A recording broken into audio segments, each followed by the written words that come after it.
안녕하십니까. 치의학과 1학년 이재환입니다. 발표를 하기 앞서 제가 얼마 전 입안에 악궁 확장 장치를 넣은 관계로 발음이 좀 부정확하다는 점 양해해 주시면 감사하겠습니다. 제가 오늘 발표할 논문은 대한치과교정학회지에 실린 Comparison of the Bonding Strength of Second and Third Generation Light Emitting Diode Light Curing Units입니다. 원광대학교 치과교정과에서 저술한 바 있습니다. 교정용 브라켓을 치아에 붙일 때 사용하는 LED 장치들의 성능을 비교하는 그런 실험 논문입니다. 그동안 배웠던 내용 중 Shearing Bond Strength가 이 논문의 핵심 키워드입니다. 치아에 부착된 브라켓을 탈착할 때는 Tensile Strength, Compressive Strength 보다 Shearing Strength, 즉 전달 강도가 더 중요합니다. 경험을 해보신 분들도 있겠지만 브라켓을 치아에서 제거할 때 비틀기 때문입니다.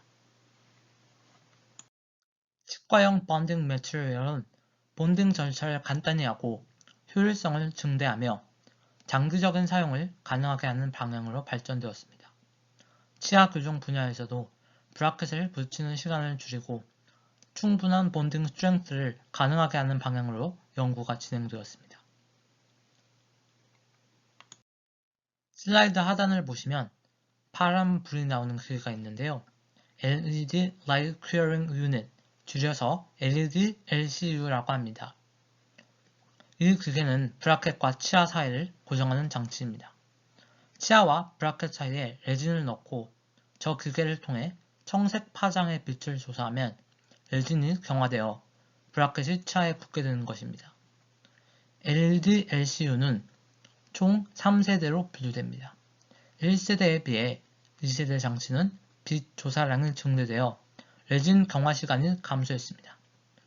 단일 파장의 빛만 조사 가능한 2세대 장치와는 달리 3세대 장치의 경우 여러 다이오드에서 다양한 파장의 빛을 조사할 수 있어서 치과용 수복제의 경화 시간이 기존에 비해 감소했습니다.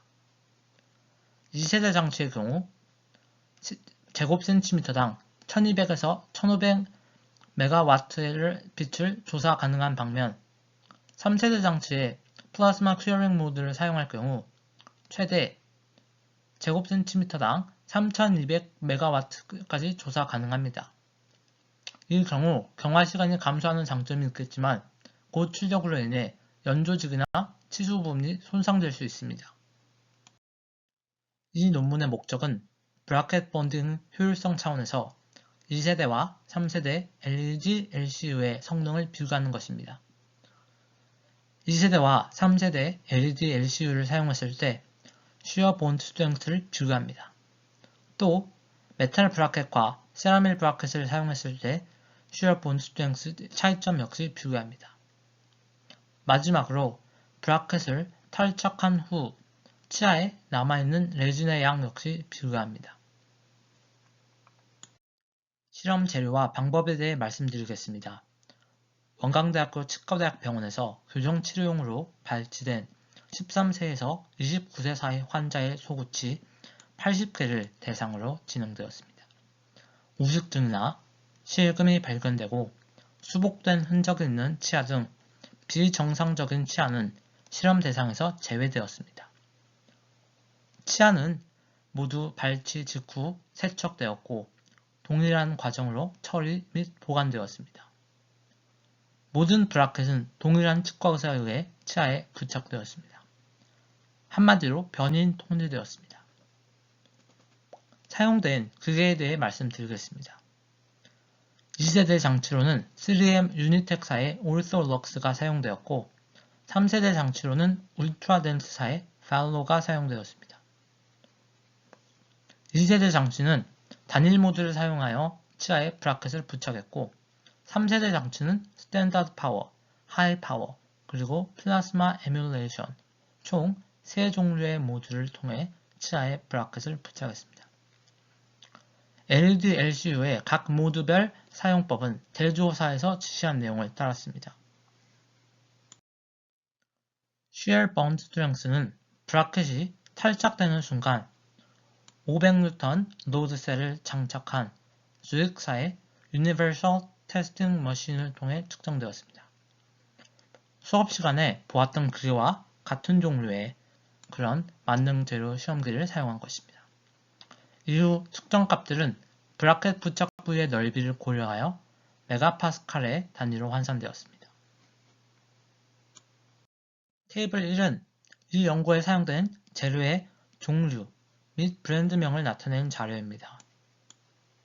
테이블 2는 LED LCU의 각 모드별 출력되는 조사량, 조사 시간, 그리고 총 소요 시간을 나타내는 자료입니다. 스탠다드 파워, 하이 파워, 플라스마 에뮬레이션 순으로 조사량의 커짐을 알 수 있습니다. 테이블 3은 실험된 치아를 분류한 방식입니다.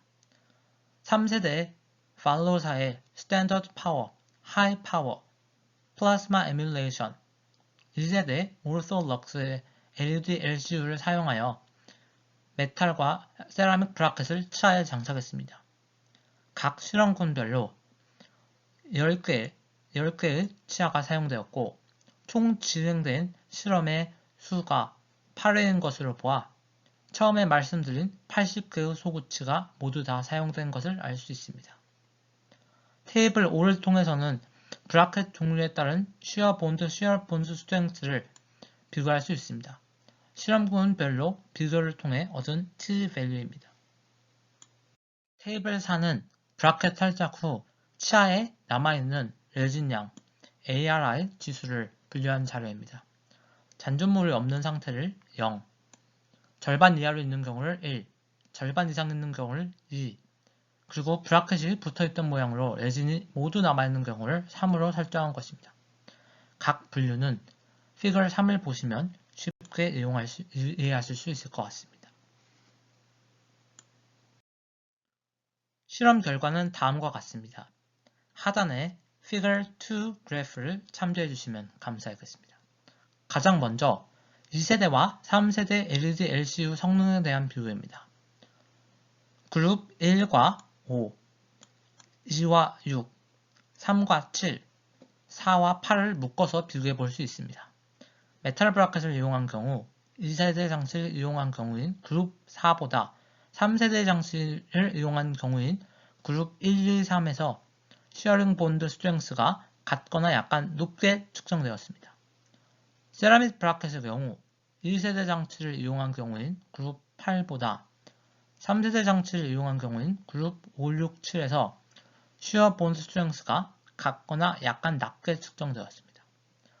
3세대 장치의 각 모드별로 약간의 차이는 존재하지만 2세대 장치를 이용하든 3세대 장치를 이용하든 측정되는 시어 본드 스트렝스에는 큰 차이가 없음을 알 수 있습니다. 다음은 동일한 슈어링 모드 하에서 메탈 브라켓과 세라믹 브라켓을 시어 본드 스트렝스의 차이에 관한 결과입니다. 먼저 3세대인 팔로우 장치를 사용한 결과입니다. 스탠다드 파워와 하이 파워 모드를 사용하여 레진을 경화하면 메탈 브라켓보다 세라믹 브라켓에서 측정되는 시어 본드 스트렝스가 유의미하게 크다는 것을 알 수 있습니다. 다만 플라스마 에뮬레이션 모드를 사용했을 때에는 메탈 브라켓과 세라믹 브라켓 간 측정되는 시어 본드 스트렝스에서 거의 차이가 없었습니다. 2세대 장치인 오르솔럭스를 사용한 경우에도 세라믹 브라켓을 탈착하는데 필요한 shear bond strength가 메탈 브라켓을 탈착하는데 필요한 shear bond strength보다 확연히 크다는 사실을 알 수 있습니다. 마지막으로 브라켓을 치아에서 탈착한 후 남아있는 레진의 양에 대한 비교입니다. 2세대 장치를 사용한 경우든 3세대 장치를 사용한 경우든 치아에 잔존하는 레진량, 즉 ARI 지수에는 큰 차이가 없음을 알 수 있습니다. 두 경우 모두 스코어 3이 가장 많이 흔하게 드러났고 그 다음으로는 스코어 1이 흔하게 나타났습니다. ARI 지수를 측정하는 과정에서 관찰할 것과 브라켓을 탈식하는 과정에서 총 6개의 실금이 나타났습니다.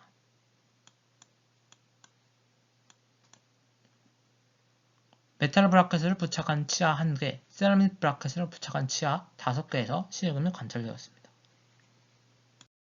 치아에 부착된 브라켓이 안정적으로 유지되려면 슈어 본드 스트렝스가 최소한 5.9에서 8MPa이 되어야 합니다. 모든 실험군에서 측정된 슈어 본드 스트렝스는 8MPa 이상이었습니다. 또 슈어 본드 스트렝스가 30MPa보다 클 경우 브라켓 제거 시 치아 상아질에 손상을 줄 수 있는데 모든 실험군에서 측정된 슈어 본드 스트렝스는 그것보다 작으므로 안전함을 알 수 있습니다.